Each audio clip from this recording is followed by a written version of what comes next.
Hello, what's up, everybody? It's your boy. I'm here with a solution to the three charge question that we looked at the end of class today. I normally will be doing these solutions on my tablet, doing some screen recording, but the software was being extra finicky today. So as you can see, I've stacked a pile of some stuff and I put my phone on it. We make do. It'll be okay probably as long as I don't bump into it too hard. We will try to not do that. So this question is a little bit complicated. So I was hoping that I could walk you guys through this and maybe make this a little bit easier to understand going forward. All right, so let's check it out. We got three charges: a 1 microcoulomb charge, a 2 microcoulomb charge, and a 3 microcoulomb charge. They're on the face of a clock, as shown right here. So we got this 1 microcoulomb charge at 12 o'clock up top. We got this 3 microcoulomb charge at 3 o'clock on the right, and this 2 microcoulomb charge is in the middle. They kind of make this L shape here. Okay, the radius of the clock is 25 centimeters. What is the net force on the center charge? Okay, so the first thing I want to do before I do anything else is, this is a clock, and the radius is 25 centimeters, right? So that means that I can think about this as being a circle. So if the radius is 25 centimeters, that means that the distance from here to here is 0.25 meters. And the distance between here to here is 0.25 meters, right? These are in a circle. This is in the center of the circle. So if these two are on, times on the clock, that means that they're going to be a radius away. So that kind of helps us out a little bit here. Okay, so first things first. What is this question asking us for? It wants net force on the center charge. We know that net force, so it wants net force on this 2 microcoulomb charge. We know that net force equals the sum of all forces that act on an object. So hopefully you guys remember that from your mechanics days last semester. But remember, net force means it's the sum of every force that's acting on an object, okay? So we're looking at this 2 microcoulomb charge. This, Dr. Rowley earlier today mentioned something called an object of interest. In this problem, our object of interest is the 2 microcoulomb charge, right? It's what the question's asking us for. We want to find the net force on this. We don't care about the net force on this. We don't care about the net force on this. We don't care about the net force on the edge of the clock over here. We only care about the net force on this thing, okay? So the net force is the sum of all forces that act on an object. Meaning we're going to be looking at this thing. Okay, so what forces are acting on it?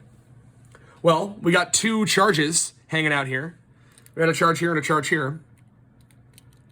Right? So let's think about this.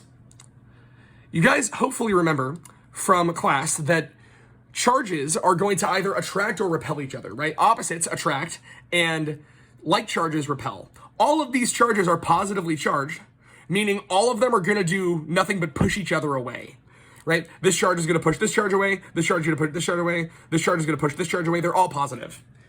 So because they're all positively charged, remember, like charges repel, all of these charges are going to push each other away. So let's look at this charge here, this 2 microcoulomb charge. It's going to get pushed away from this 1 microcoulomb charge. So we can say that the force of 1 on 2 points like this. The 1 microcoulomb charge is going to push down away on this one. If we were to draw the field lines in, right, this one is shooting field lines out. This one is shooting field lines out. They're pushing away from each other. So this is going to get pushed this away by this charge.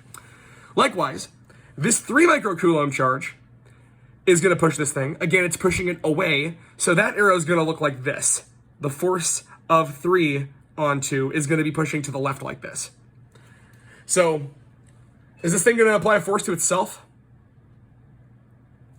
No, it's not, right? So, the 2 forces we're going to be looking at are the force from this charge and the force from this charge. Basically, if I push these 2 charges, lock them in place, they're both going to push this thing away. It's going to end up going kind of diagonal like this. It's going to end up getting pushed away from them. That's the goal. Okay, so we could say that the net force, F net, equals F of 1 on 2, then F net on 2 equals the F1 on 2 plus F3 on 2. It's going to be this charge plus this charge. Again, we're holding these 2 in place, seeing what happens to this one. It's going to get pushed away. right? Because all of these are positively charged again. All right, cool. So now we got our deal. We know how to find our net force. That's great. The next thing I want to do, now that I figured out kind of what I'm trying to figure out here, the next thing I want to do is I want to take all of the information from this problem that I can. So I want to take this problem. I want to jot down basically all the pieces of information we get. So we got charges. We know what these three charges are. I'm going to call these Q1, Q2, and Q3. So that's 1 microcoulomb, 2 microcoulombs, 3 microcoulombs. Charge is Q. So Q1, Q2, Q3, that's just this charge, and this charge. We know what the charges are. Okay, what else do we know? We know that the distance between this part and this part is 25 centimeters. And remember, we want our units in standard format. So we're going to put our 25 centimeters into meters. So we can say that R from 1 to 2 is going to be 0.25 meters. And then the radius from 3 to 2 is also going to be 0.25 meters, right? The distance these are away from each other is 0.25 and 0.25 for both of them. That makes things even easier. Great. Okay, what else do we have?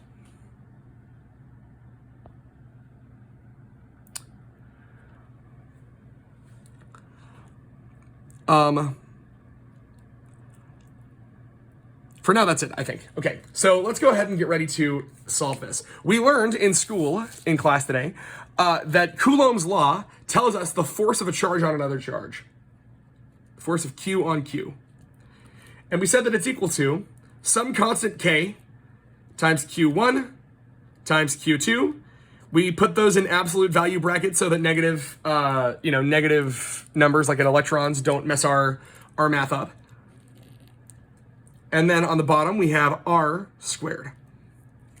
So what this equation's saying is that the force that two charges apply to each other is higher when those things are more charged and when they're further apart, right? The further away they get, the higher this R gets, the weaker the force is going to be because, it's further away. It's not able to push as hard.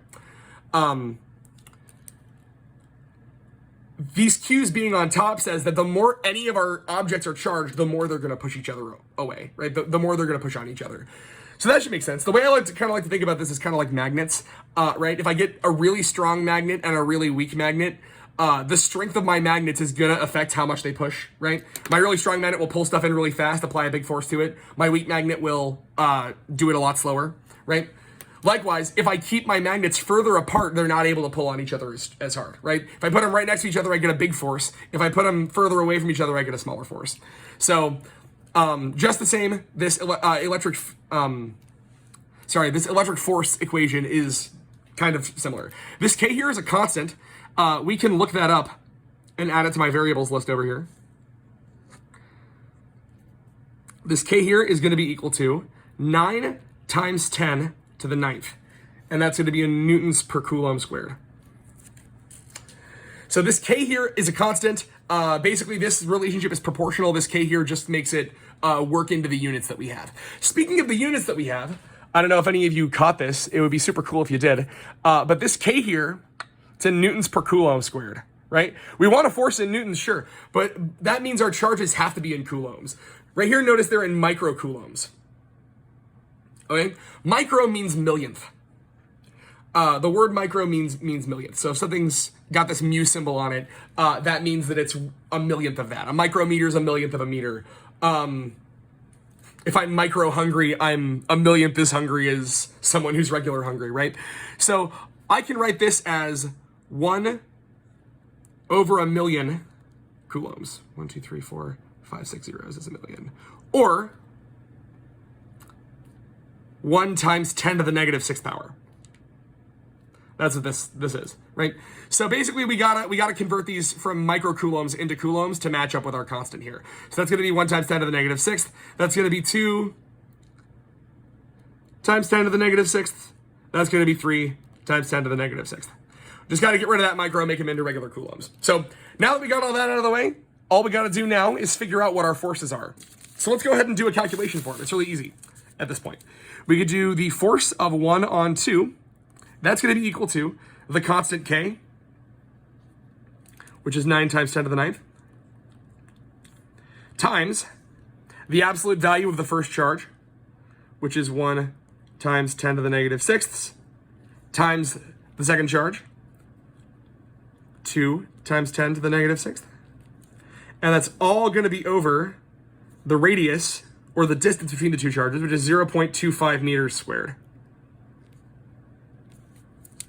Get rid of this so that I don't have to worry about units.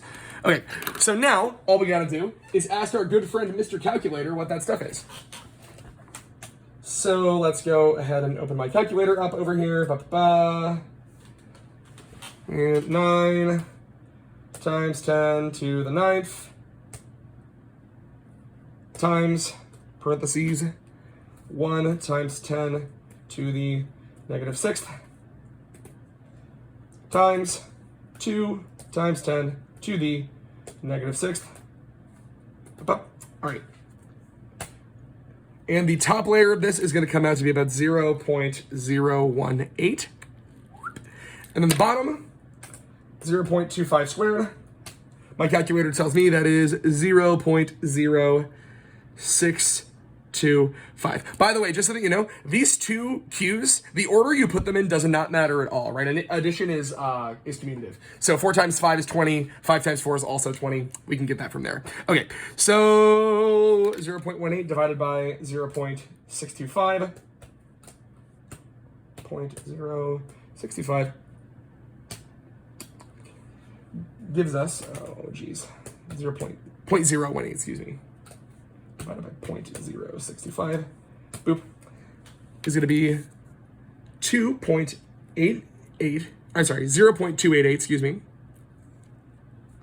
newtons, is going to be the force of 1 on 2. Okay, great.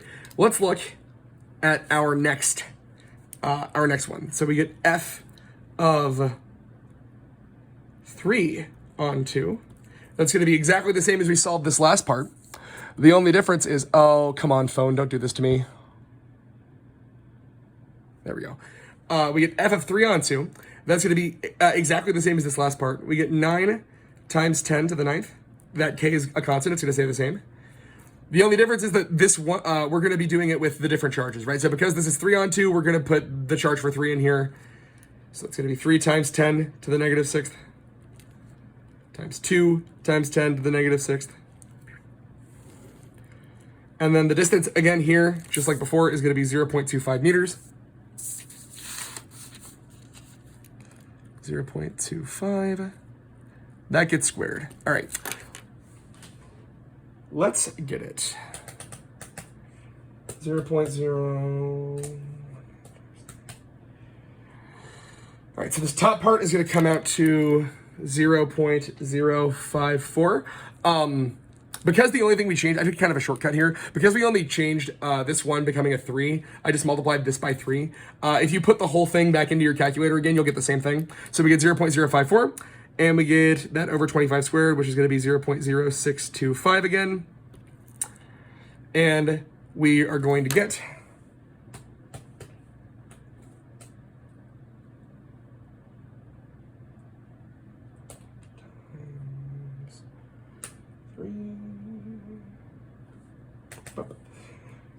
we are going to get 0.864 newtons, and that's F3 on 2. Great. So we got the magnitude of our two forces here. I'm running out of space, so I'm going to go ahead and redraw this. So here's our 2 microcoulomb charge. Here's our 1 microcoulomb charge. Here's our 3 microcoulomb charge. Yeah. So we want to find the net force on this. We've got our two parts of it. We have one force that's going down like this. We calculated that to be 0.288 newtons. And we got a charge going like this. We calculated that to be 0.864 newtons. And you'll notice that this charge is exactly triple the charge on, this force is exactly triple this force, because this is exactly triple this charge, and they're the same distance away, right? The only thing we changed, like I said last time, earlier rather, about this problem is I've replaced this 1 here with a 3. Okay, great. So here are our two forces. Our goal is to find the net force. So if you guys remember, a a net force is some combination of all of the forces here. So we are going to have to do vector addition with this. The first thing I want to do is I want to look at my forces and I want to label them in terms of their direction. I like to go with the classic Cartesian coordinate plane labeling and say positive x is this way, positive y is up, negative x is to the left, and negative y is down. I kind of like to do it this way. So I'm going to label these two vectors as negative 0.288 n in the y and negative 0.864 newtons in the x. If you wanted to flip these and call them positive, call this direction positive, that direction positive, if you super could, it would be totally fine. I'm annoying and I like to leave it like this. It makes it easier for me if I always do it the same way every time. So I'm gonna leave it like this. Okay, so I'm gonna take this vector and this vector. If you guys remember, how do we add vectors together? We stack them tail to tip. So we're gonna take these two vectors and we're gonna stack them tail to tip. So we're gonna take this one. This is negative 0.864. And this, of course, is f of 3 on 2.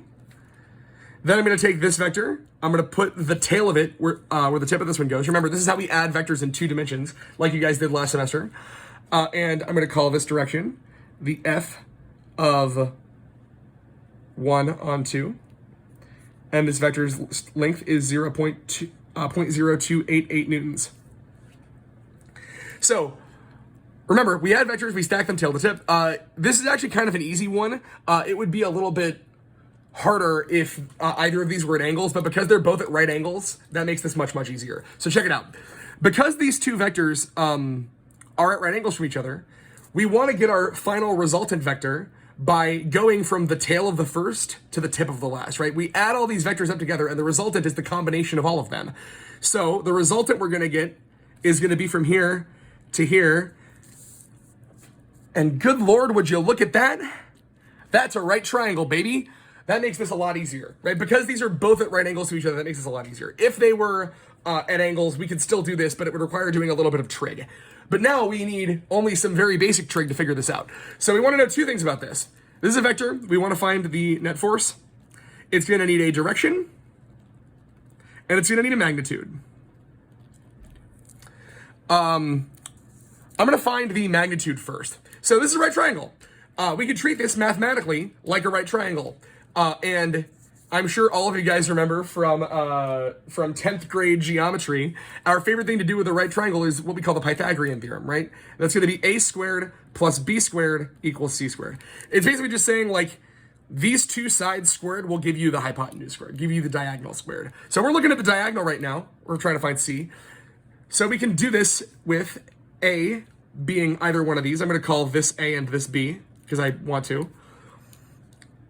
0.864, that gets squared, plus b squared is going to be 0.288 squared. Notice I dropped my negative signs. I should probably leave them in here for clarity's sake, but notice they're going to get squared anyway, so it doesn't matter. And that makes sense too. You can't have a negative triangle length, right? This negative here is telling us direction. And that's going to equal our c squared. So we can do some calculatoring to figure this out. So negative 0.864 squared gives us 0.746. I'll round to 3 significant figures. Plus 0.288 squared is going to be 0.0829.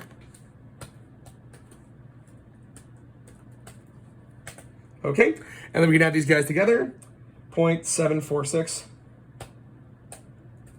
plus 0.0829.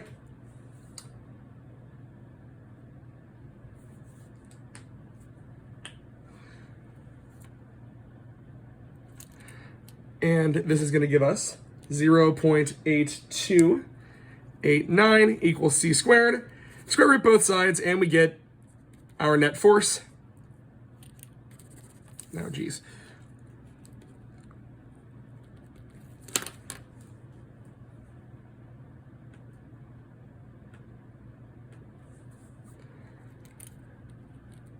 0.91 newtons. 0.91 newtons. So that is the magnitude, check, of our net force. 0.91 newtons. So basically what that's saying is that if I look at the force that's acting on this as a result of these two charges, it's going to be 0.91 newtons this way. Now, the direction. Here's the next part. We want to find the direction. We want to find this angle here. I'm going to find this angle and not this angle because we're trying to measure it from this thing. It's going to go off in this direction here. So measuring this angle will kind of give us an idea of where this thing is going. Right? We're looking at this charge, so I'm going to look for this angle to see what direction it's moving at instead of down here. So trying to find this angle, we can do trig 4. And we can do any inverse trig sign. So once you've got all three sides of your right triangle, this is why I did the magnitude first, you can do any inverse trig sign. You could do sine to the negative first, being opposite over hypotenuse. You could do tangent to the negative first of opposite over adjacent. You could do cosine to the negative first of adjacent over hypotenuse. All three of these will give you the same thing. I'm going to go ahead and do tangent. So we're going to do tangent to the negative first of the opposite side over the adjacent side. So the opposite side is the one that's not touching the angle. That's going to be 0.288. The adjacent side is going to be 0.864. We're going to ignore the negative signs here because we're looking at these as though they're like lengths of a triangle, right? You can't have a negative triangle side. So I'm going to ask my calculator what that is. Make sure it's in degrees and not radians. I hate you so much for being in radians right now. I almost fell for it too. So we're going to find the inverse tangent of 0.288 divided by 0.864. Boop. We get 18.4 degrees. So this angle here is 18.4 degrees. Now, last thing I want to do is I want to label this angle, right? How do I know it's 18.4 degrees here, not 18.4 degrees here, 18.4 degrees here? I'm going to just do this the easiest way that I know how, which is look at this as though it's a compass rose. Never eat soggy waffles, northeast, southwest. This is the west line, so this is going to be south of west. We say south of west because we are looking at the west line and moving to the south of that. So I'm going to call this south of west. So the net force is 0.91 newtons, 18.4 degrees south of west. And that, my friends, is how we solve a question like that. Baba Booey, as the kids say. I hope you guys found this helpful. I will hopefully be making a few of these for all of the hard problems that we look at in class. So, yeah, good luck. See you next time.